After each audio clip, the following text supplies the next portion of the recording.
A cita este sábado no Auditorio Municipal de Vilagarcía. A Federación Ciclismo Galego recupera a súa gala e faino dende a capital de Arousa. O ano pasado o evento non se puido celebrar, polo que nesta ocasión festexaránse os éxitos de 2 temporadas.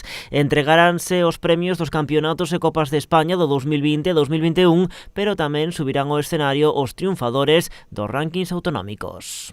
Una gala de ciclismo que viene recogiendo todas las menciones especiales, que vamos a tener 16 menciones especiales y que va a premiar también los rankings, los finalistas de los rankings de las modalidades de carretera, mountain bike, los campeonatos de España, siendo Galicia una potencia ahora mismo en actual, por ejemplo, como ciclocross, ¿no? Con esos éxitos que tuvimos en el pasado campeonato de España de Xátiva. A elección de Vilagarcía para a celebración desta gala non é casual. A Federación escolleu a cidade pola súa aposta pola mobilidade sostible, en especial pola implantación das ciclovías e do fomento do uso da bicicleta como medio de transporte alternativo.